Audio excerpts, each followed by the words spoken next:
Hello, good afternoon, students. Screen is visible. Yes, sir. Okay. Yesterday, we discussed about the different types of function, what is the role of the function and what is the need of the function. Okay. और practical session के अंदर में हमने ये भी देखा था कि किस तरीके से हम लोग फंक्शंस को यूज कर सकते हैं, जिसमें 4 वेज हमने देखा था इम्प्लीमेंटेशन के लिए, जिसके अंदर में एक था कि the function having no any parameter and having no return type. दूसरा था the function having no return type but having the parameter. तीसरा था ये the function having return type but having no any parameter. और एक था the function having return type and also having the parameter. ठीक है, जिसका प्रैक्टिकल इंप्लीमेंटेशन भी करके हम लोगों ने देखा था। ओके।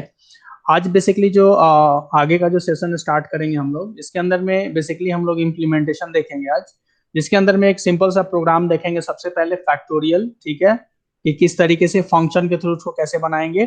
जो दूसरा जो हमारा प्रोग्राम होगा इसके अंदर में, that is the implementation of permutation and combination. Okay, implementation of permutation and combination. Basically आपको पता होगा कि permutation and combination is a mathematical approach. Okay, जिसके अंदर में हम लोग जब हम लोग प्रोबेबिलिटी पढ़ते हैं उसके अंदर में, तो उसमें आपका परमुटेशन कॉम्बिनेशन का भी यूज किया जाता है। ठीक है, तो इसको भी हम लोग इम्प्लीमेंट करेंगे बाय यूजिंग फंक्शन। ओके, इसके बाद हम लोग देखेंगे what is the concept of recursion. एक रिकर्सन का क्या कॉन्सेप्ट होता है, उसको कैसे हम लोग यूज करते हैं, किस टाइप के फंक्शन को हम रिकर्सिव फंक्शन बोलेंगे। और इसके बाद जो सेशन जो हमारा एंड होगा वो होगा इम्प्लीमेंटेशन ऑफ रिकर्सन से। ओके, तो सबसे पहला जो क्वेश्चन है वो है प्रोग्रामिंग सेक्शन, जिसके अंदर में हम लोग सबसे पहले फैक्टोरियल कैलकुलेट करेंगे। ओके,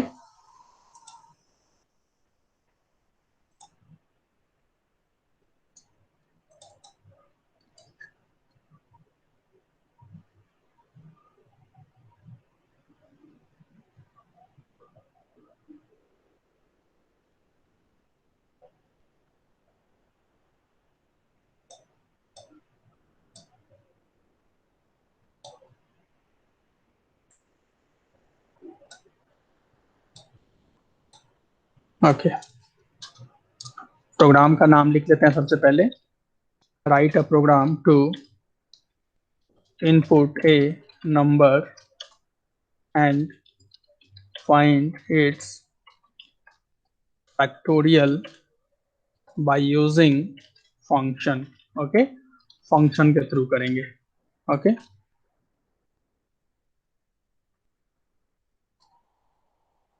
किसी का अगर रिक्वेस्ट आएगा तो काइंडली मुझे बता दीजिएगा।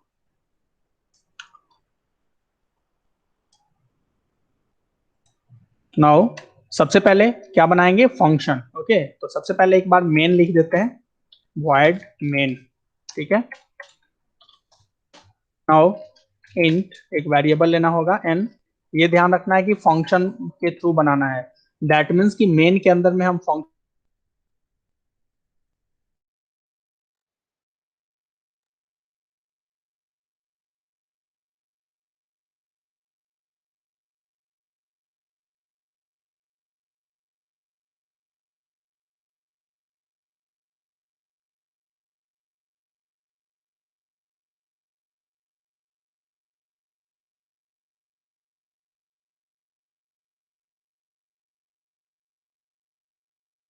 n। ओके, अब हमें क्या करना है, फैक्टोरियल कैलकुलेट करना है। तो यहाँ पे लिखते हैं print F slash n factorial of percent d is percent d equal two percent 3d। तो फैक्टोरियल हम किसका कैलकुलेट कर रहे हैं, n का। ठीक है, और जो फंक्शन होगा, फंक्शन के थ्रू काम करना है हमें, तो लिखते हैं FACT, फैक्ट नाम का फंक्शन बना देते हैं और इसमें पैरामीटर क्या पास कर देते हैं, n। ठीक है, ये जो फंक्शन है दैट मीन्स कि this function returns a value. इसका मतलब ये फंक्शन वैल्यू को रिटर्न करेगा। तो वैल्यू को रिटर्न करेगा तो सबसे पहले हमें क्या बनाना होगा, फंक्शन बनाना पड़ेगा। फंक्शन का नाम क्या है, फैक्ट। और ये चूंकि वैल्यू रिटर्न कर रहा है, वैल्यू रिटर्न कर रहा है, इसका मतलब क्या है कि जो वैल्यू हमारा होगा वो मेन में ही डिस्प्ले होगा। ओके, दैट मीन्स कि मेन के अंदर में फंक्शन हमने डिक्लेयर किया, ये फैक्ट एन जैसे ही होगा, ये क्या करेगा, फंक्शन को कॉल करेगा, और फंक्शन कॉल होने के बाद जैसे ही कंट्रोल चेक ट्रांसफर होगा फंक्शन के पास, वहां पे जाकर के सारा कोड एग्जीक्यूट होकर के उसकी वैल्यू लेकर के यहाँ पे आ जाएगा। ठीक है, किस तरीके से होगा वो देखते हैं। सबसे पहले ये ध्यान रखना है कि वैल्यू क्या कर रहा है, फंक्शन वैल्यू रिटर्न कर रहा है। किस तरीके का वैल्यू रिटर्न करेगा, इंटीजर टाइप का करेगा। ठीक है ना, तो रिटर्न टाइप क्या लिख देंगे, इंट, फंक्शन का नाम फैक्ट, और यहाँ पे आप देख रहे हैं ना एन, एन किस टाइप का वैल्यू है, इंटीजर टाइप का, तो ऊपर में लिख देते हैं इंट, और यहाँ पे पैरामीटर लिख देते हैं एन।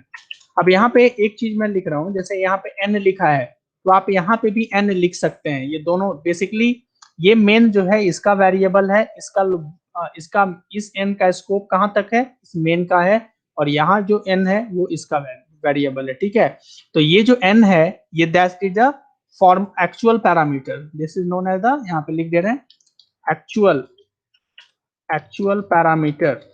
ओके, और ये n की जो वैल्यू है जो भी हम डालेंगे वो कहाँ पे जाके n के अंदर में कॉपी हो जाएगी। तो यहाँ पे कार्बन कॉपी यूज कर रहे हैं ना, तो इसको हम क्या बोलेंगे, फॉर्मल पैरामीटर। ओके, अब यहाँ पे जो कोड लिखेंगे वो सेम वही कोड लिखेंगे जो कि फैक्टोरियल के लिए आपको बताया गया है। ठीक है, तो फैक्टोरियल के लिए क्या करते हैं, बेसिकली 1 से लेकर के उस नंबर तक वैल्यू को यूज कर लेते हैं। ठीक है, तो अगर मान लीजिए यहाँ पे लिख देते हैं इंट आई, एक वेरिएबल ले लेते हैं f इक्वल टू 1। क्यों लेंगे 1, क्योंकि आपको पता है जो फैक्टोरियल का जो कैलकुलेशन होता है वो क्या होता है, इसे 3 का निकालना है, तो 1 इंटू 2 इंटू 3 यानी कंटिन्यूअस नंबर को हमें मल्टीप्लाई करना है। और मैंने आपको बताया हुआ है कि जब भी कंटिन्यूअस नंबर को मल्टीप्लाई करके कहीं स्टोर करना हो तो जिस वेरिएबल में हम स्टोर करेंगे उसको हम किससे इनिशियलाइज करेंगे, 1 से करेंगे। ओके, तो f इक्वल टू 1 हो गया, देन क्या करेंगे, यहाँ पे लूप यूज कर लेंगे, i equal to 1, i less than equal to कहाँ तक, n तक जाएगा, और then i plus plus. Okay, यहाँ पे क्या लिख देंगे, f equal to f into i, same code है जैसे पहले लिखे थे। ओके, अब जो हमारा वैल्यू है वो किसके अंदर में आ जाएगा,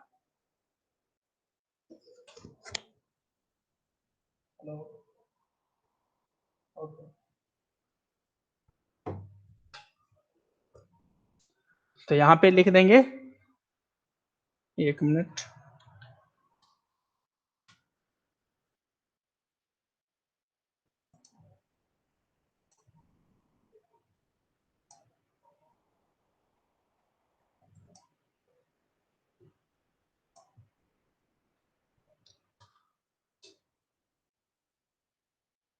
यहाँ पे अब जो भी हमारा फैक्टोरियल है वो किसके अंदर में आ गया, एफ के अंदर में आ गया। अब यहाँ से क्या करेंगे, वैल्यू को रिटर्न करना है, कहाँ पे, मेन के अंदर में, तो उसके लिए कौन सा कीवर्ड यूज करेंगे, रिटर्न, रिटर्न एफ करेंगे, वो वैल्यू कहाँ चला जाएगा, वहां पे जहाँ से फंक्शन को कॉल किया गया था, यानी दोबारा रिटर्न होकर के कहाँ चला जाएगा, एक्चुअल के पास। तो यहाँ पे ये आपका फंक्शन हो गया। ठीक है, अब इस प्रोग्राम को एक बार कंपाइल कर लेते हैं, कंपाइल नाउ रन। ठीक है, वैल्यू देते हैं 6, वैल्यू आ गया आपका 720। ओके, इस तरीके से आपने देखा कि किस तरीके से हम लोग क्या कर सकते हैं, फैक्टोरियल का भी प्रोग्राम बना सकते हैं। ठीक है, यहाँ पे जो हमने फंक्शन यूज किया है ये फंक्शन किस टाइप का है, ये फंक्शन है द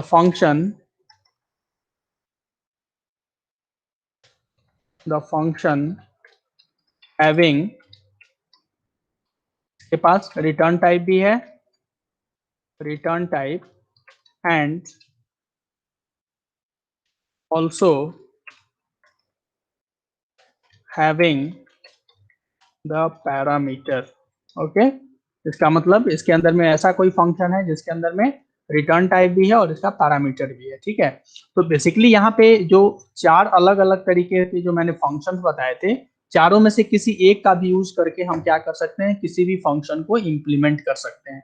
बस हमेशा ये चीज ध्यान रखना है कि जहाँ पे वैल्यू रिटर्न प्रिंट, जहाँ पे वैल्यू कोई भी फंक्शन जो है वो मेन के अंदर ही अगर हम उसको डिस्प्ले कराना है तो दैट मीन्स कि हमें रिटर्न करना आना पड़ेगा वैल्यू को। ठीक है, दूसरी चीज ये है कि अगर हम मेन के अंदर में पैरामीटर्स, मेन के थ्रू हम पैरामीटर्स को भेज रहे हैं यानी डेटा भेज रहे हैं फंक्शंस के लिए, तो दैट मीन्स कि हमें जो पैरामीटर्स भेजना होगा वो कहाँ से लेना होगा, मेन के थ्रू लेना होगा। अगर मेन के थ्रू हम सिर्फ पैरामीटर नहीं सेंड कर रहे हैं, ठीक है, कोई वैल्यू हम सेंड नहीं कर रहे हैं ऑपरेट होने के लिए, तो उस वैल्यू को हमें कहाँ पे यूज करना पड़ेगा, यहीं पे यूज करना पड़ेगा। क्लियर है? तो इस तरीके से आपने देखा कि फैक्टोरियल का प्रोग्राम आपका क्लियर हो गया। ओके, अब नेक्स्ट जो इसके अंदर में प्रोग्राम हम लोग देखेंगे वो होगा आपका implementation of permutation and combination. Okay, new, सबसे पहले हम लोग ये देखेंगे कि what is the permutation and combination. ठीक है ना, सबसे पहले ये आपको पता होना चाहिए। देखिए, मैंने एक चीज आपको बताई थी कि जब भी हम फंक्शन यूज करेंगे तो फंक्शन का जो कॉन्सेप्ट होता है वो क्या होता है, write once and use many times. ठीक है ना, write once and use many times. That means कि फंक्शन जो है it it works just like a component, कि जहां पे आपको उसकी जरूरत है वहां पे आप उसको यूज कर सकते हैं। ठीक है, यहाँ लिखते हैं फंक्शन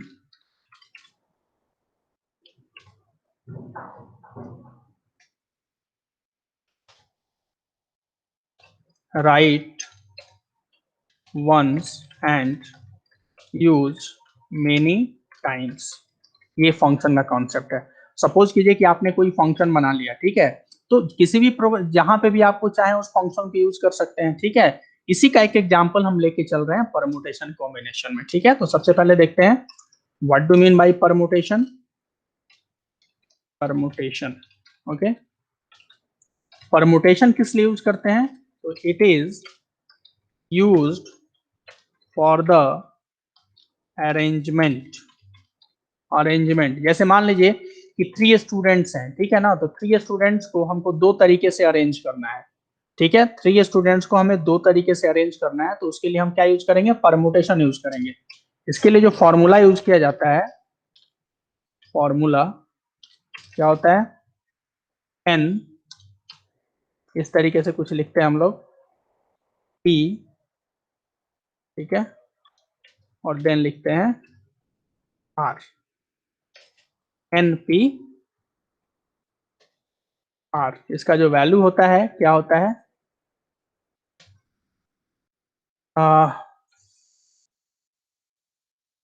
एन का factorial divided by n minus r का फैक्टोरियल। ठीक है, ये आपका इसका वैल्यू होता है एनपीआर, या इसका वैल्यू क्या होता है, n factorial divided by n minus r का फैक्टोरियल। ठीक है, फॉर एग्जाम्पल,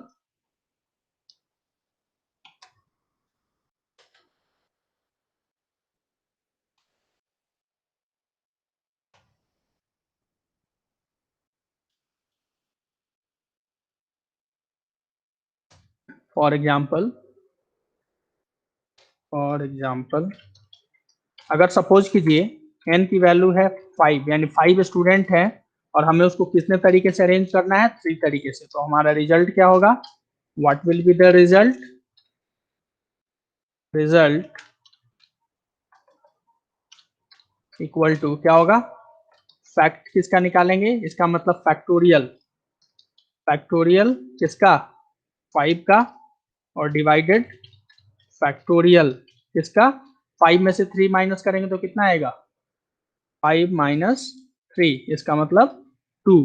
तो 5 का अगर हम फैक्टोरियल देखें तो कितना आएगा, 120, और 2 का फैक्टोरियल देखेंगे तो कितना आएगा, 2। दैट मीन्स की रिजल्ट विल बी 60। क्लियर है? तो इसी प्रोग्राम को अगर हमें बनाना हो, सपोज कीजिए इसी कॉन्सेप्ट को हमें प्रोग्रामिंग के थ्रू इंप्लीमेंट करना है, तो how it will be implemented. Okay, इसी को यहाँ पे देख रहे हैं हम लोग। नाउ कोड करते हैं इसका। ये मैंने इसलिए बता दिया क्योंकि ये रिजल्ट आपको पता होना चाहिए कि इंटरनली कैसे कैलकुलेशन हो रहा है। ठीक है, अब देखते हैं सबसे पहले फंक्शन बना देते हैं किसके लिए, क्योंकि देखिए यहाँ पे फैक्टोरियल कितनी बार कैलकुलेट हो रहा है, 2 बार। तो दैट मीन्स कि अगर हमें फंक्शन पता नहीं होता, दैट मीन्स कि we do not aware about the concept of the function, then आपको क्या करना होता, दो डिफरेंट डिफरेंट फैक्टोरियल को कैलकुलेट करने के लिए 2 बार अलग अलग कोड लिखना होता। सपोज कीजिए एक फैक्टोरियल कोड के लिए हमें 5 लाइन्स लिखना हो रहा है, 5 लाइन आप लिख रहे हो, ठीक है, और देन दूसरे फैक्टोरियल के लिए भी 5 टाइम्स लिखना होगा। इसका मतलब अगर सपोज कीजिए कि अगर किसी भी एप्लीकेशन में अगर आपको फंक्शन के बारे में आइडिया नहीं है और 10 बार फैक्टोरियल कैलकुलेट करना है, तो आपका कितना लाइन ऑफ कोड इंक्रीज कर जाएगा, हर एक फैक्टोरियल को इम्प्लीमेंट करने के लिए कितना लगेगा 5, तो 5 इंटू 10 कितना हो गया 50, यानी 50 लाइन्स ऑफ कोड क्या हो जाएगा आपका ओवररेड हो जाएगा, जो कि आपके प्रोग्राम को लेंथ को बहुत ज्यादा इंक्रीज कर देगा। ठीक है, तो इसको मिनिमाइज करने के लिए, इसको रिड्यूस करने के लिए हम लोग क्या यूज कर सकते हैं, अ फंक्शन यूज कर सकते हैं। ठीक है, तो यहाँ पे सबसे पहले हम लोग क्या करते हैं, एक फैक्ट नाम का एक फंक्शन बना लेते हैं जिसका काम क्या होगा, फैक्टोरियल कैलकुलेट करना। ठीक है, यहाँ पे लिख देते हैं इंट फैक्ट इंट एन, अभी जो मैंने कोड लिखा था। ठीक है, इसके बाद यहाँ पे int i for i equal to 1, i less than equal to n, i plus plus, okay, f equal to f into i, okay, return, value को रिटर्न करना है, रिटर्न एफ। हो गया ये, यहाँ पे एफ नाम का वैल्यू नहीं दिया है हमने, तो यहाँ पे एफ की वैल्यू किसे इनिशियलाइज कर देंगे 1 से। ठीक है, ये आपका प्रोग्राम कंप्लीट हो गया। दैट मीन्स कि यहाँ पे ये फंक्शन बन गया। ठीक है, अब हमें क्या बनाना है, प्रोग्राम का एग्जीक्यूशन कहाँ से स्टार्ट होता है, मेन के थ्रू। ठीक है ना, तो मेन के थ्रू हमें कॉल करना पड़ेगा। तो यहाँ पे सबसे पहले वैल्यू ले लेते हैं, परमुटेशन कॉम्बिनेशन में कितना वैल्यू लेना है, 2, एक n लेना है और एक r लेना है। तो यहाँ पे लेते हैं इंट n एंड r, और एक ले लेते हैं रिजल्ट, है ना, result. Okay, clear screen. Okay, now अब हमें कितना वैल्यू इनपुट कराना है, n और r, दो वैल्यू इनपुट कराना है। तो लिखेंगे print F slash n inter the value of n and r। हो गया, दो आपने वैल्यू इनपुट करवा लिया। ठीक है, अब यहाँ पे दो वैल्यू जब आप इनपुट करवाएंगे तो दैट मीन्स कि आपको क्या करना होगा, वैल्यू को रीड भी करना होगा। तो यहाँ पे लिख देंगे scan F, now %d slash n %r। ठीक है, दो वैल्यू आ गया आपके पास। अब हमें क्या करना है, वैल्यू को कैलकुलेट करना है, यानी हमें परमुटेशन यूज करना है। ठीक है, तो परमुटेशन यूज करने के लिए मैंने अभी आपको क्या फॉर्मूला बताया था, factorial of n divided by factorial of n minus r। Okay, तो हमारा जो फंक्शन है फैक्ट, ये क्या कर रहा है, इसके अंदर में जो भी हम वैल्यू देंगे, यानी एक वैल्यू जो भी हम देंगे वो क्या करेगा, उसका फैक्टोरियल कैलकुलेट कर देगा। तो fact n divided by fact n minus r। Okay, यही था ना हमारा। ठीक है, यहाँ पे देखिए जो मैंने आपको बताया है यही है, फैक्टोरियल ऑफ n और minus factorial of n minus r। Okay, अब जो भी हमारा इसका वैल्यू होगा, तो यहाँ पे क्या होगा, फंक्शन कॉल कितनी बार होगा, एक बार फंक्शन होगा n के लिए जाएगा फैक्ट n, तो n की वैल्यू का कैलकुलेशन करके यहाँ पे ला देगा। दूसरा जो कॉलिंग होगा यानी fact n minus r, that means कि यहाँ पे जो कंट्रोल ट्रांसफर होगा कितनी बार होगा, दो बार। फर्स्ट टाइम फैक्ट n जाएगा, यहाँ से वैल्यू कैलकुलेट करके फिर यहाँ पे लाएगा। Second time fact n minus r होगा, वो n minus r, that means की जो भी वैल्यू होगी वो n में चला जाएगा, और इसका जो फैक्टोरियल होगा वो कैलकुलेट होकर के फिर मेन के अंदर में वो ट्रांसफर कर देगा। ठीक है ना, तो अब यहाँ पे देखते हैं जो भी हमारा रिजल्ट क्या आता है। ठीक है, तो now print F slash n result equal to %3d, और यहाँ पे क्या लिख देंगे, रिजल्ट लिख दिया है। ठीक है, नाउ गेट ch। ओके, इस तरीके से आपका ये प्रोग्राम आपका हो गया। अब इस प्रोग्राम को एक बार कंपाइल करते हैं। ठीक है, कंपाइल करने के बाद हम प्रोग्राम को टेस्ट करेंगे कि ये हमारा प्रोग्राम सही तरीके से काम कर रहा है कि नहीं। इसीलिए मैंने आपको पहले ही यहाँ पे बता दिया था n की वैल्यू 5 और 3 दे करके, अगर हम n की वैल्यू 5 और r की वैल्यू 3 देंगे तो हमारी वैल्यू कितनी आनी चाहिए, 60 आनी चाहिए। Okay, now compile and run. Okay, n की वैल्यू कितनी दी थी 5 और r वैल्यू कितनी दी थी 3 दी थे ना, 3 आ गया 60। इसका मतलब जो हमारा प्रोग्राम है वो 100% करेक्ट है। ओके, नेक्स्ट वैल्यू भी देख सकते हैं, कंपाइल नाउ रन। एक वैल्यू दे दिया मान लीजिए 6 और दे दिया वैल्यू 3, तो 6 का फैक्टोरियल कितना होगा 720, और 6 माइनस 3 का अगर फैक्टोरियल निकाले तो कितना होगा 6, तो 720 को अगर 6 से डिवाइड करेंगे तो output will be 120। Okay, this will be 120। Clear है, तो इस तरीके से आपने देखा कि एक कॉम्बिनेशन जो कि आपको बहुत ज्यादा टिपिकल लगता है परमुटेशन कॉम्बिनेशन, तो आपने देखा कि कितने इजीली तरीके से आपने परमुटेशन को यहाँ पे इंप्लीमेंट कर लिया। ठीक है, अब यहाँ पे जो नेक्स्ट कॉन्सेप्ट है वो है कॉम्बिनेशन। ठीक है, कॉम्बिनेशन के बारे में देखते हैं कि what is the combination.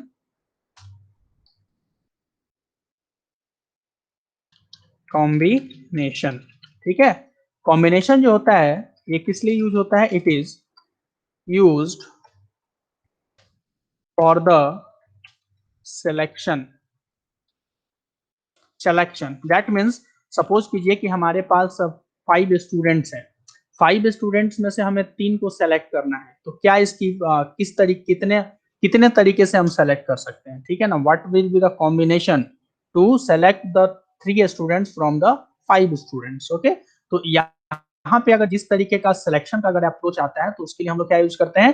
Combination. Okay, अब यहाँ पे देखिए इसका जो फॉर्मूला क्या होता है, फॉर्मूला इक्वल टू एन, इसको कैपिटल में लिख देते हैं, थोड़ा क्लियर हो जाएगा आपको। एन सी, यहाँ पे लिखते हैं आर, NCR बोलते हैं। ठीक है, number of combinations are at a time, इसको पढ़ते हैं इस तरीके से, number of combinations are at a time. Okay, लिख देते हैं यहाँ पे, it will be read as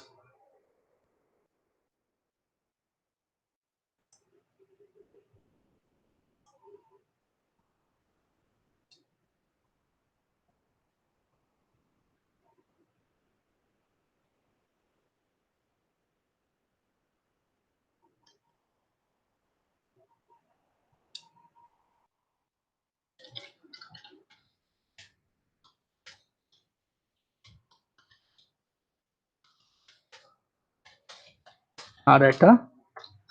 okay,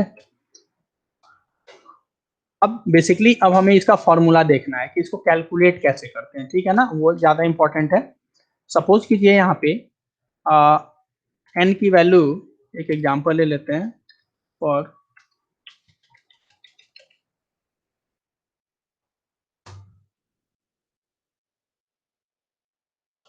example, suppose कीजिए एन की वैल्यू है हमारे पास, यही ले लेते हैं वैल्यू 5 और आर की वैल्यू है 3। यहाँ पे फॉर्मूला चेंज हो जाएगा। फॉर्मूला क्या चेंज होगा? देखिए यहाँ पे जो रिजल्ट होगा वो हो जाएगा, सबसे पहले फैक्टोरियल एन, सबसे पहले एन का फैक्टोरियल निकालेंगे, डिवाइडेड बाई, देन होता है फैक्टोरियल आर। ठीक है, और फिर इसको मल्टीप्लाई कर देंगे फैक्टोरियल, और यहाँ पे क्या हो जाएगा? n minus r. This is the formula. Okay, यहाँ पे आपने देखा कि फैक्टोरियल ऑफ n, वहां पे क्या था? फैक्टोरियल ऑफ n और divided factorial of n minus r. लेकिन यहाँ पे जो आपका डेनोमिनेटर है, ठीक है ना, उसके अंदर में 2 वैल्यू है, factorial r into factorial of n minus r. Okay, तो अब हमें ये देखना है इसी प्रोग्राम्स के अंदर में, अगर हमें परमुटेशन को इम्प्लीमेंट करना है तो क्या करेंगे? परमुटेशन जब आप कॉम्प्लीमेंट करेंगे तो यहाँ पे भी आपको 2 ही वैल्यू लेना होगा, enter the value of n and r, बस जो चेंज होगा वो कहाँ पे हो जाएगा? यहाँ पे होगा। ओके, तो यहाँ पे देखिए क्या चेंज कर देंगे? फैक्ट, ओके, और यहाँ पे क्या लिख देंगे? आर। ठीक है, fact are into fact N minus r, इस तरीके से कर देंगे। अब सिंपल सा एक एग्जाम्पल यहाँ पे ले लेते हैं, पहले रिजल्ट फाइंड आउट कर लेते हैं कि पहले जैसे रिजल्ट किया था उस तरीके से। रिजल्ट इक्वल टू क्या होना चाहिए? फैक्टोरियल ऑफ 5 कितना है? 120, डिवाइडेड क्या है? फैक्टोरियल ऑफ आर, तो फैक्टोरियल ऑफ आर का वैल्यू कितना है? 3 है ना, आर 3 का फैक्टोरियल कितना होगा? 6 हो जाएगा, और एन माइनस आर, ठीक है, यानी एन माइनस आर यानी 5 - 3, 5 - 3 का वैल्यू 2, और यहाँ पे आर का 6, यानी 6 इंटू 2 कितना हो जाएगा? 12, तो वैल्यू हमारे पास कितना आ जाएगी? 10। क्लियर है? फैक्टोरियल ऑफ, सबसे पहले n निकालेंगे, यानी फैक्टोरियल ऑफ 5, तो 5 का फैक्टोरियल 120, देन फैक्टोरियल ऑफ 4, तो 4 फैक्टोरियल ऑफ r, r का वैल्यू कितना है? 3, तो अगर इसका फैक्टोरियल निकालेंगे तो वैल्यू कितनी हो जाएगी? 6, इसके बाद इसको मल्टीप्लाई किसमें करना है, n माइनस आर के फैक्टोरियल में। तो n की वैल्यू कितनी है 5 और r की वैल्यू कितनी है 3, 5 माइनस 3 इक्वल टू 2, तो फैक्टोरियल ऑफ 2 इक्वल टू 2, तो 120 डिवाइडेड बाई 12 इक्वल टू क्या आएगा 10 आएगा। ठीक है, now we check the result.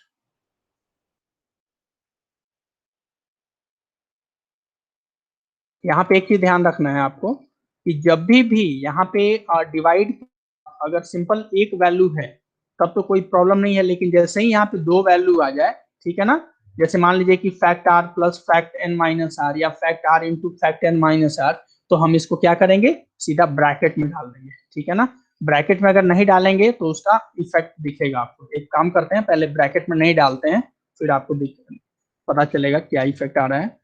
Compile now, 5 और क्या था 3, देखिए 40 आ रहा है ना, लेकिन हमारा आउटपुट कितना आना चाहिए था 10। अब ये 40 कैसे आ रहा है देखिए, समझ लीजिए पहले, यहाँ पे दिखा देते हैं आपको। फैक्ट n का वैल्यू कितना है 120, ठीक है, फैक्ट r की वैल्यू कितनी है 6, ठीक है, इनटू उसके बाद वैल्यू क्या है n माइनस आर यानी 2, फैक्टोरियल 2 का वैल्यू है 2। तो ये क्या कर रहा है, ये जो जो अर्थमेटिक ऑपरेशंस होता है इसके अंदर में, जैसे आप बॉडमास रूल पढ़ते हैं ना, तो यहाँ पे भी वही कॉन्सेप्ट है कि बॉडमास के अकॉर्डिंग चूंकि सबसे पहले ब्रैकेट का वर्क करते हैं, लेकिन यहाँ पे क्या हो रहा है देखिए कैसे 40 आ रहा है।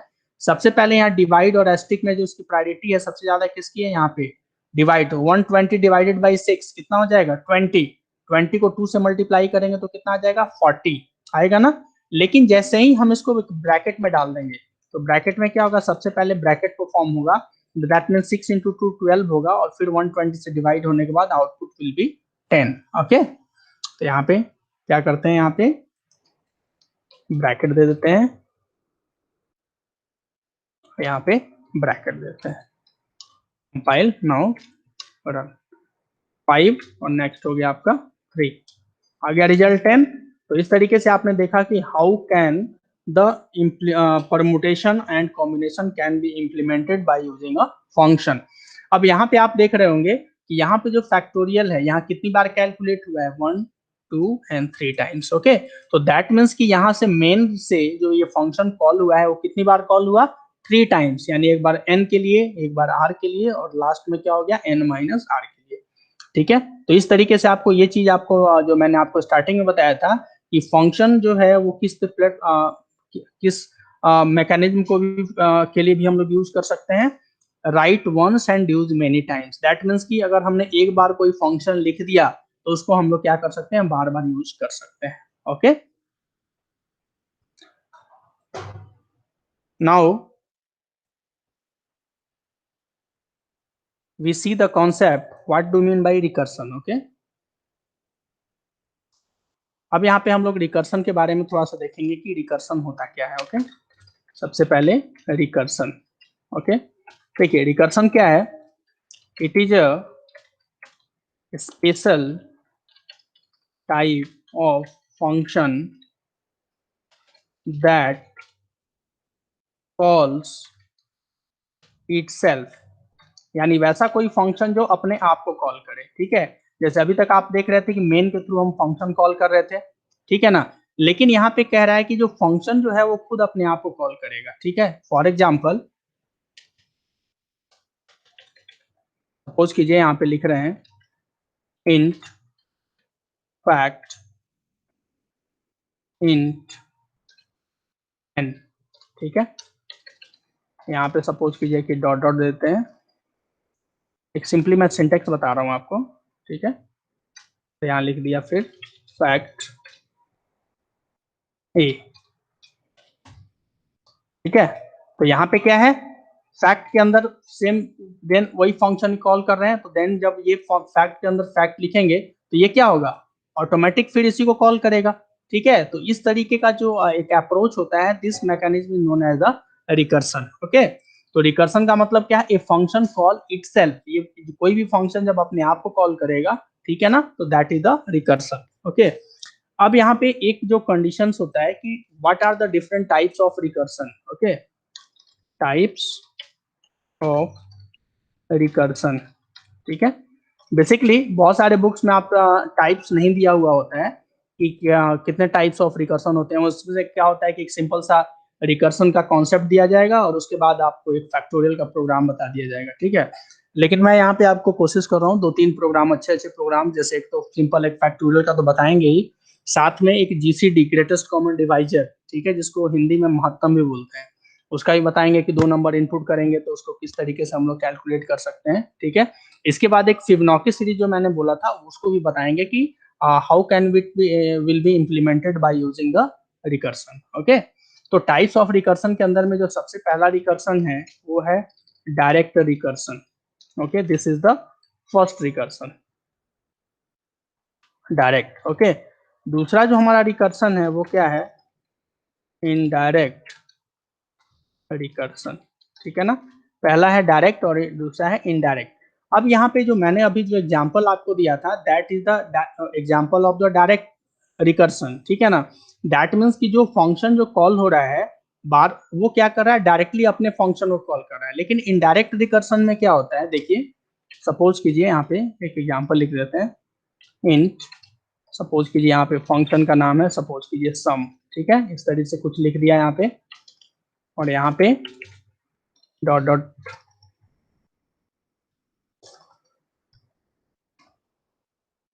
हो गया, इसके अंदर में एक फंक्शन डाल दिया सब नाम का, ठीक है, इसको क्लोज कर दिया, ओके। दूसरा यहाँ पे लिख रहे हैं, अगर मान लीजिए यहाँ पे लिख दिया इंट, यहाँ लिख दिया सब, ठीक है, नाउ, और यहाँ पे लिख दिया SUM सब, क्लियर है, ठीक है। अब यहाँ पे अगर देखें, यहाँ पे आप चेक करो, सम फंक्शन जो है वो डायरेक्टली अपने आप को कॉल नहीं कर रहा है। सम फंक्शन के अंदर में क्या है, सब, जब सब कॉल होगा तो इस लूप, इस जो आपका फंक्शन है इसके बॉडी से बाहर आकर के सब कॉल होगा, और सब के अंदर फिर ऑलरेडी सम है। तो एक तरीके से आप देख रहे हैं ना, ये आपका क्या है कि इनडायरेक्ट रूप से फंक्शन कॉल हो रहा है।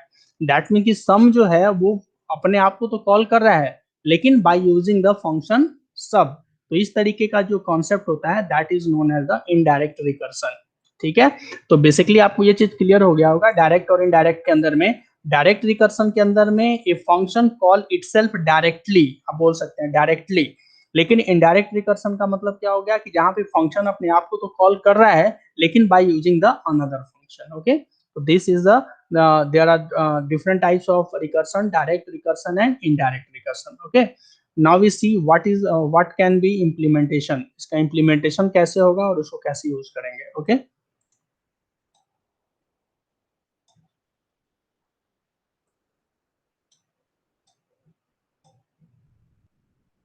सबसे पहले एक फैक्टोरियल का ही बनाते हैं, write a program to input a number and find its factorial by using recursion, ठीक है। तो यहाँ पे सबसे पहले मेन फंक्शन बना लेते हैं int n, okay, clear screen, यहाँ पे लिख देते हैं प्रिंट एफ, वैल्यू इनपुट करा लेते हैं, इंटर नंबर, वैल्यू को स्कैन कर लिया, scan f %d reference of n, okay. अब हमें क्या करना है, फंक्शन को कॉल करना है, यानी लिख देते हैं print f sn factorial equal to %3d, now fact के नाम से बना देते हैं, सपोज कि यहाँ पे लिख देते हैं, ओके। अब हमें फंक्शन यूज करना है, तो फंक्शन कहाँ पे लिखेंगे, लूप मेन के ऊपर, मेन के ऊपर, अगर नीचे भी लिख सकते हैं, लेकिन जब हम नीचे लिखेंगे तो क्या करना होगा, हमें प्रोटोटाइप वहां पे डिक्लेयर करना होगा, ठीक है। अब देखिए रिकर्सिव फंक्शन कैसे बनाते हैं, int fact int n, okay,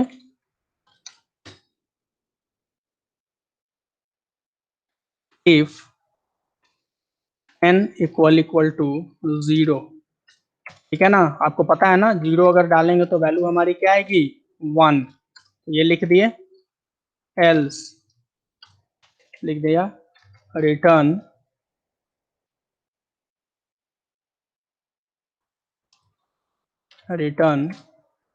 n into fact n minus 1. Okay, अब सबसे पहले आपको ये समझना है कि ये काम कैसे करेगा, ठीक है ना। हम एग्जांपल लेके बताते हैं यहाँ पे, तब क्लियर हो जाएगा आपको किस तरीके से वर्क करेगा ये। देखिए सबसे पहले अगर हम मान लेते हैं, छोटा एग्जांपल लेते हैं, n इक्वल टू 3, ठीक है। तो अगर n की वैल्यू हम यहाँ पे 3 लेते हैं तो यहाँ पे क्या आएगा, हियर n इक्वल टू 3, ठीक है। यहाँ से फंक्शन कॉल होगा, यहाँ पे आएगा, ठीक है। n की वैल्यू हो गई 3। अब यहाँ पे कंडीशन चेक होगा, n इक्वल टू 0, तो 0 तो नहीं है ना, नहीं है। तो अब इधर आएंगे एल्स में, क्या कह रहा है, return n into fact n minus 1, ठीक है। तो n इंटू फैक्ट, तो n की वैल्यू कितनी है 3 into FACT fact n minus 1, तो 3 में से 1 जाएगा तो कितना बचेगा 2। अब यहाँ पे क्या होगा कि ये फैक्ट 2 है वो कॉल हो जाएगा, यानी फैक्ट 2, यानी जैसे ही फैक्ट 2 होगा तो फिर ये ऑटोमेटिक अपने आप को कॉल कर लेगा, ठीक है। अब n की वैल्यू कितनी हो गई 2, फिर n इक्वल टू 0 नहीं है, नीचे आएंगे, रिटर्न n की वैल्यू कितनी है 2, तो यहाँ लिखेंगे 2 इंटू फैक्ट 1, ओके, ठीक है। अब n की वैल्यू कितनी है 1, फिर ऊपर जाएंगे, यहाँ पे n इक्वल टू 0 नहीं है, यहाँ पे आएंगे तो रिटर्न n इक्वल क्या है n into fact n minus 1, यानी जो फैक्ट 1 की वैल्यू होगी वो क्या हो जाएगा 1 इंटू फैक्ट 0, हो गया। नेक्स्ट टाइम n की वैल्यू होगी 0, यहाँ पे होगा if n equal to 0 return 1, यानी यहाँ पे 1 आएगा, तो 1 इंटू 1 कितना हो जाएगा 1, यानी फैक्ट 1 की वैल्यू हो गई 1, फिर 2 इंटू 1 कितना हो गया 2, यानी फैक्ट 2 की वैल्यू हो गई 2, और 3 इंटू 2 वैल्यू कितना हो जाएगा 6, ओके। तो इस तरीके से आपका क्या होगा, जो फैक्टोरियल है n की वैल्यू उसको हम इजीली कैलकुलेट कर सकते हैं, क्लियर। तो इसी को हम क्या बोलते हैं, रिकर्सिव फंक्शन, ओके। कंपाइल करते हैं एक बार, नो थोड़ा, इंटर वैल्यू 6 आ गया 720। तो इस तरीके से this function is known as the recursive function. जब भी हम रिकर्सिव फंक्शन यूज करते हैं तो इसके अंदर में बेसिकली एक होता है स्टैक। स्टैक का मतलब ये होता है कि stack is a linear data structure that works on the basis of last in first out, okay, last in first out. इसका एक एग्जांपल हम भी आपको देते हैं यहाँ पे।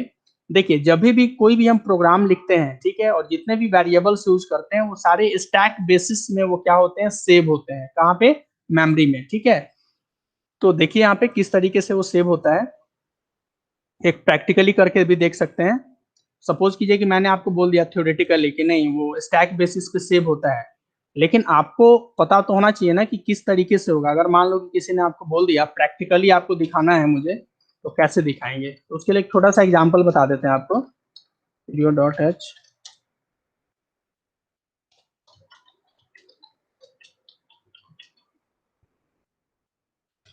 हो गया। नेक्स्ट यहाँ पे देखिए void मेन, एक सिंपल सा छोटा सा प्रोग्राम लिख रहे हैं बस। यहाँ पे दो वेरिएबल बना लेते हैं, int a equal to 10 and b equal to 20, okay. यहाँ लिख दिया क्लियर स्क्रीन। अब यहाँ पे लिख दिया प्रिंट एफ %3d, स्पेस के लिए दिया हुआ है, एंड %3d, यहाँ से क्लोज करके बंद कर दिया, और यहाँ पे लिखते हैं गेट ch। बहुत सारे स्टूडेंट्स ये देख रहे होंगे कि यहाँ पे जनरली हम लोग लिखते हैं %d लिखा है तो दो वेरिएबल लिखते हैं ना इसके करस्पॉन्डिंग, ठीक है, लेकिन मैंने यहाँ पे नहीं लिखा है, ठीक है, जानबूझ के नहीं लिखा है मैंने, क्योंकि मैंने आपको ये बताया कि जब भी कोई वेरिएबल, कोई भी प्रोग्राम जब हम बनाते हैं और उसके अंदर में जो भी वेरिएबल्स हम लोग डिक्लेयर करते हैं, तो सबसे पहले जैसे ही प्रोग्राम को हम कंपाइल करते हैं तो जो वेरिएबल्स है उनको एक मेमोरी मिलती है, ठीक है ना। तो वो मेमोरी किस बेस पे मिलती है, that memory will be allocated on the stack basis. Stack basis का मतलब है last in first out. Suppose कीजिए यहाँ पे a है, तो a की वैल्यू की सबसे पहले वेरिएबल कौन सा, किसको मेमोरी मिलेगी, a को। देखिए यहाँ पे समझ लीजिए, मेमोरी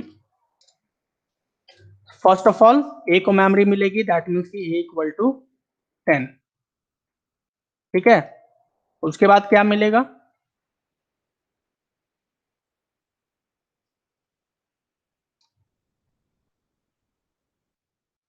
सबसे पहले किसको मिली मेमोरी, a को, तो a इक्वल टू 10, ठीक है। उसके बाद किसको मेमोरी मिली, b को, तो यहाँ लिखेंगे b इक्वल टू 20, ठीक है, अब आप ये सोच रहे हैं कि उल्टा क्यों लिख रहे हैं। a इक्वल टू 10 और b इक्वल टू 10 जब हम लिखेंगे तो वो स्टैक में जाता है, ठीक है ना। स्टैक का मतलब ये हो गया कि जैसे कोई बकेट है, ठीक है, तो बकेट में अगर हम एक सपोज कीजिए कोई भी सामान अगर आप रख रहे हैं तो सबसे पहला जो सामान रखेंगे वो सबसे नीचे जाएगा। उसके बाद क्या, जैसे एक सिंपल एग्जांपल और लेते हैं, जैसे कहीं आप पार्टी में जाते हैं तो प्लेट्स रखे होते हैं ना, ठीक है ना। प्लेट रखा हुआ होता है तो सबसे जो पहले जो प्लेट रखा होता है वो सबसे कहाँ होता है, सबसे नीचे होता है। और सबसे बाद में जो लिखा प्लेट रखते हैं वो सबसे ऊपर में होता है। तो अगर मान लीजिए कि आप अगर जा रहे हैं तो प्लेट क्या करेंगे, ऐसा थोड़ी करेंगे कि आप नीचे से प्लेट ले निकालेंगे, नहीं। दैट मीन्स कि जो सबसे ऊपर रखा होगा सबसे पहले आप उसको प्रोसेस करेंगे। तो उसी बेसिस पे आपका स्टैक काम करता है। दैट मीन्स कि लास्ट इन फर्स्ट आउट। तो लास्ट इन फर्स्ट आउट का मतलब है कि जिसको सबसे लास्ट में मेमोरी है वो सबसे पहले डिस्प्ले होगा। तो सबसे लास्ट में मेमोरी किसको मिली है, 20 को, ठीक है। तो इसका जो आउटपुट आएगा देखिएगा, इसका आएगा 20 और 10।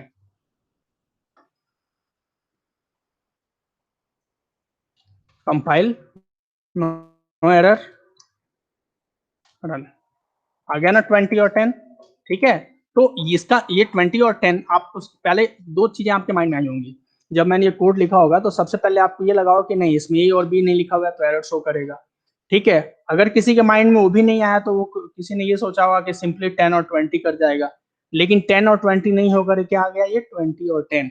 इसके पीछे का भी लॉजिक आपको मैंने बता दिया, क्योंकि जब भी मेमोरी मिलती है सबसे पहले ए को मिलेगी, बाद में बी। तो जिसको सबसे लास्ट में जो हम जिसको हम प्रोसेस करेंगे, यानी जो सबसे लास्ट में जिसको मेमोरी मिलेगी वही सबसे पहले प्रोसेस्ड होगा।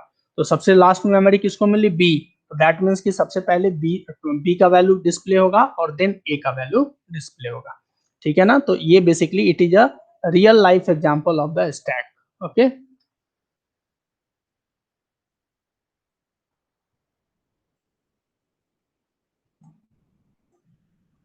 अब जो नेक्स्ट प्रोग्राम आपको मैं बताने जा रहा हूं अभी,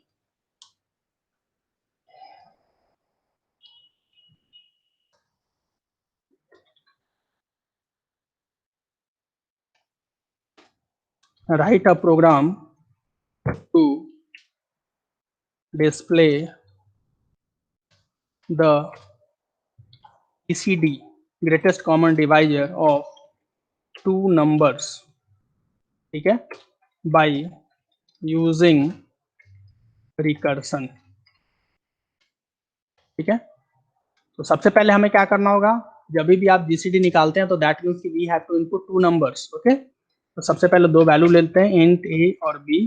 ओके, क्लियर स्क्रीन, ये भी फंक्शन के थ्रू ही बना रहे हैं सारा। Then print F slash n, enter the value of a and b. Okay, slash t, value को रीड कर लेंगे, स्कैन एफ %d %a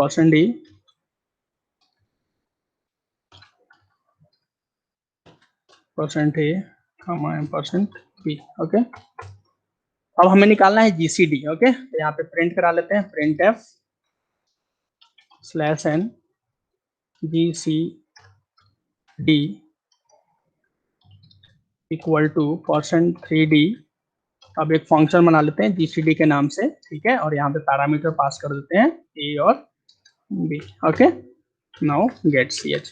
अब हमें फंक्शन बनाना है, ठीक है। तो फंक्शन हम कहाँ बनाएंगे, मेन के ऊपर बनाएंगे। क्यों बनाएंगे ये भी आपको पता है, अगर मेन के नीचे बनाएंगे तो एरर शो करेगा, और उस एरर को रिमूव करने के लिए क्या करना होगा, we have to declare the prototype. Okay, तो नेक्स्ट हम लोग देखते हैं, वैल्यू रिटर्न हो रहा है तो इंट लिख दिया, जीसीडी दो वैल्यू पास करेंगे तो इंट ए और इंट बी, ये दोनों वैल्यू कहाँ से आएगा, मेन फंक्शन के थ्रू आएगा। ओके, अब यहाँ पे देखिए, सबसे पहले जो कॉन्सेप्ट देखते हैं क्या होता है।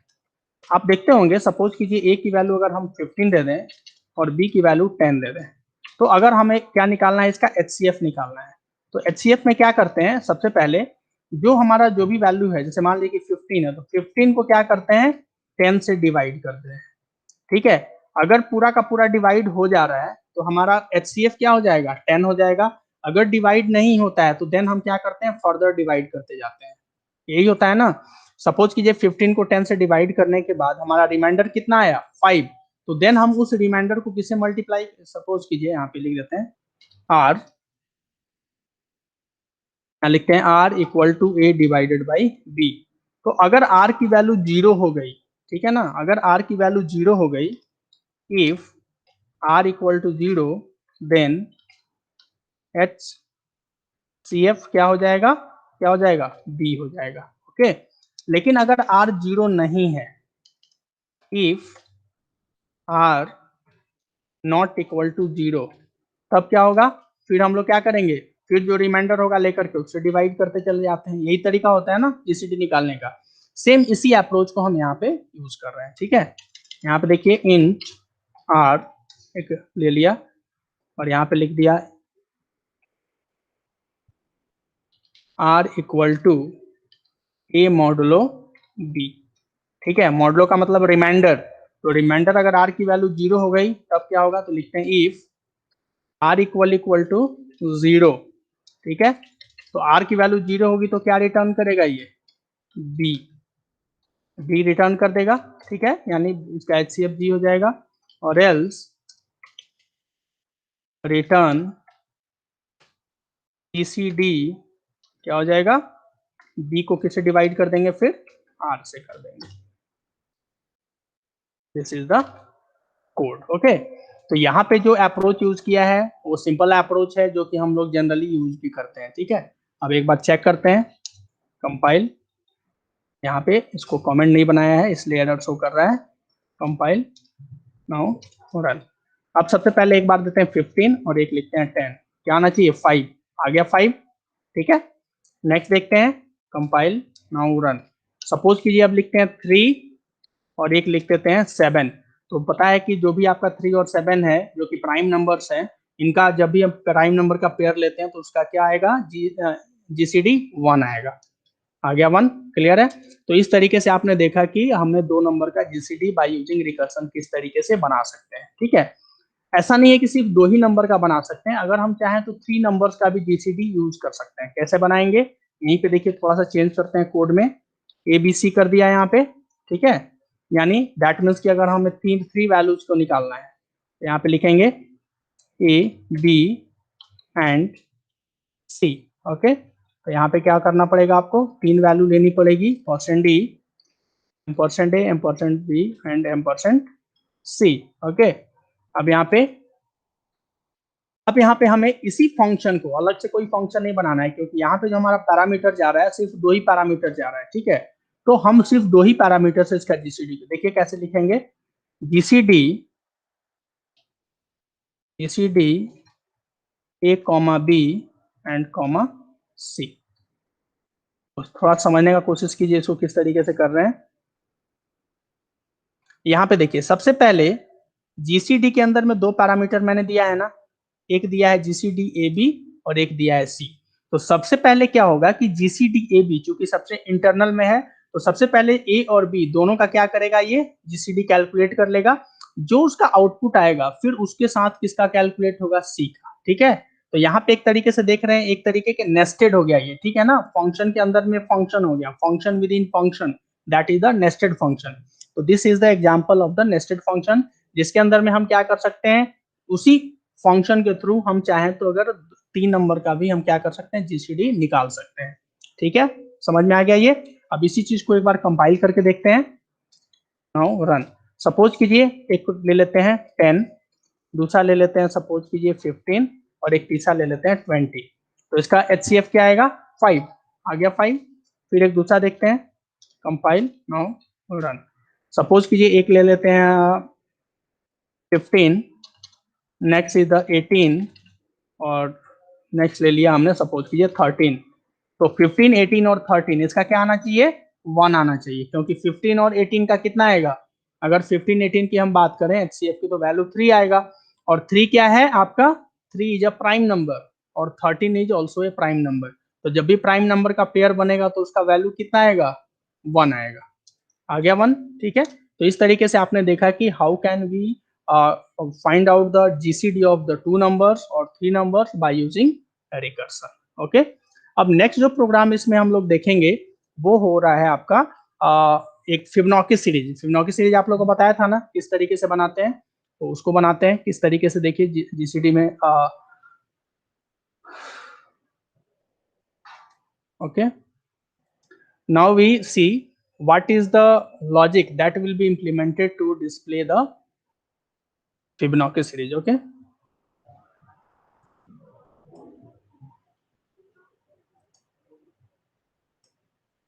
ठीक है, यहाँ पे लिखते हैं write a program to display the Fibonacci series by using recursion. Okay, अब ये कॉन्सेप्ट देखते हैं किस तरीके से बनाते हैं। यहाँ पे सबसे पहले पहले मैं कोड लिख देता हूँ, फिर आपको समझाता हूँ। पहले एक फंक्शन बना लेते हैं पहले, इंट एन। एन का मतलब यहाँ पे ये है कि जैसे अगर हम 5 दे रहे हैं तो 5 टर्म्स तक ही आपका सीरीज जनरेट होगा, ठीक है। अगर 6 देंगे तो 6 टर्म्स तक ही होगा। Okay, if n then equal to 1 return n। Okay, यानी n का जो वैल्यू है अगर ग्रेट लेस देन और इक्वल टू 1 है, यानी 0 और 1 होगा तब तो 0 प्रिंट कर जाएगा और 1 कर जाएगा, ठीक है। और else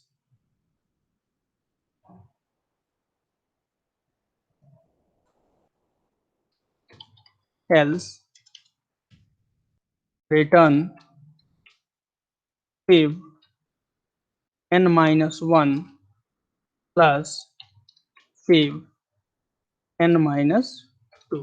ओके, ये तो हमारा हो गया फंक्शन। अब इस फंक्शन को कॉल करने के लिए क्या क्या लिखेंगे, मेन फंक्शन लिखना पड़ेगा, void main,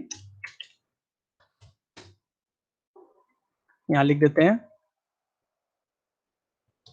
int n clear screen printf slash n enter number up to generate the series। Okay, जहां तक आपको सीरीज जनरेट करना है वहां तक का आप नंबर यहाँ पे एंटर कर सकते हैं, ठीक है। वैल्यू को स्कैन कर लिया, %d यहाँ पे रेफरेंस ऑफ n। ओके, अब हमें क्या करते हैं, यहाँ पे फॉर एक लूप यूज कर लेते हैं, i equal to 1 i less than equal to n i plus plus. Okay, अब यहाँ पे एक एक करके हम लोग फंक्शन को कॉल करते जाएंगे। देखिए printf %3d कॉमा, यहाँ लिख देते हैं क्या फंक्शन का नाम है, fib, और यहाँ लिख देते हैं i। ओके,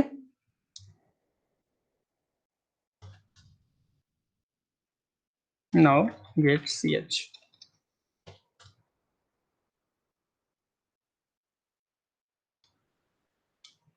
क्लोज हो गया, तो ये आपका फंक्शन हो गया, ठीक है। अब यहाँ पे एक बार इसको एग्जीक्यूट करा के देखते हैं क्या आता है। पहले कंपाइल, अच्छा आई है तो यहाँ पे आई को हमने चूंकि डिक्लेयर नहीं किया था, कंपाइल एक सिंगल ऑर्डर है यहाँ पे है। ओके, फिब को देखिए, फिब आई है ना, इसको क्लोज नहीं किया हुआ है। Compile now done.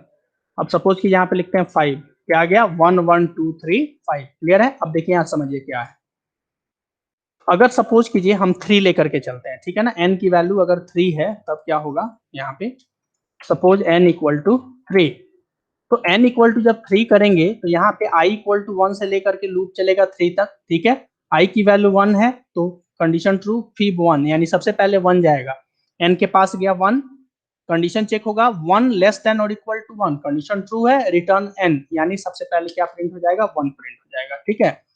फिर यहाँ से n की वैल्यू i प्लस प्लस होने के बाद फिर 2 हो जाएगा। अब ऊपर जाएंगे, n की वैल्यू कितनी है 2, तो यहाँ पे जो है 2 लेस देन और इक्वल टू 1 है, नहीं है। यहाँ पे आएंगे fib n minus 1 plus fib n minus 2, तो जब n की वैल्यू 2 होगी तो फिब का वैल्यू कितना हो जाएगा, एक हो जाएगा फिब n माइनस 1 यानी 1 हो जाएगा, और दूसरा फिब का वैल्यू क्या हो जाएगा, फिब n माइनस 2 यानी 2 माइनस 2 0।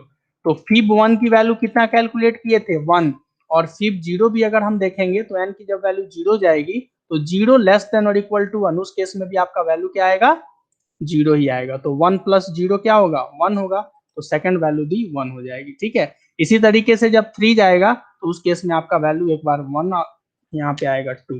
ठीक है, तो आपने देखा कि यहाँ पे किस तरीके से वैल्यू आपका डिस्प्ले हो रहा है। तो यहाँ पे अगर हम चाहें कंपाइल नाउ रन, ठीक है, तो यहाँ पे अगर हम लिखते हैं 9, तो दैट मीन्स कि ये देखिए 9 टर्म्स हो रहा है ना, 1 1 2 3 5 8 13 20 और 34। अब आप ये सोचेंगे कि यहाँ पे सर ने तो ये बताया था हमें स्टार्टिंग में कि फिबोनाची सीरीज 1 1 से भी स्टार्ट होता है और 0 1 से भी स्टार्ट होता है। ठीक है, तो अगर हमको 0 से आपको चाहिए होगा तो अब यहाँ पे क्या चेंज कर देंगे, आई की वैल्यू कर देंगे 0 और यहाँ पे क्या कर देंगे n-1। ओके, कंपाइल करते हैं, रन। अब यहाँ पे लिखिए 6, आ गया ना 0। ठीक है, तो अगर हमें 0 से चाहिए होगा तो हम स्टार्ट से कर देंगे, 0 से लूप स्टार्ट कर देंगे। अगर आपको 1 से चाहिए होगा तो 1 से कर सकते हैं। ओके, तो इस तरीके से आपने देखा कि किस तरीके से आपने फिबोनाची सीरीज को भी रिकर्सन के थ्रू किस तरीके से आपने इंप्लीमेंट कर दिया। ओके,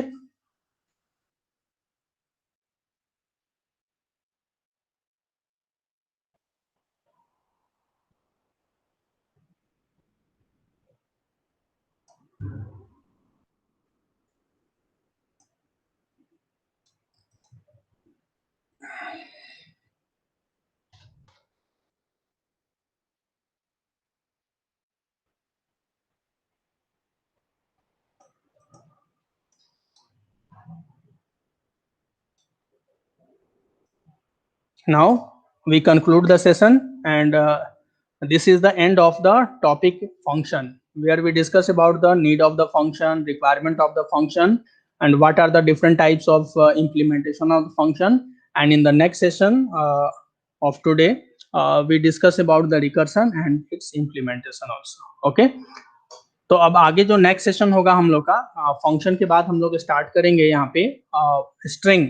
ओके, स्ट्रिंग के बाद पॉइंटर, पॉइंटर के बाद स्ट्रक्चर यूनियन और देन कंक्लूड। ओके, तो कल जो हमारा जो क्लासेज होगा, कल का जो सेशन है वो बेसिकली आपका होगा स्ट्रिंग के अंदर में। ओके।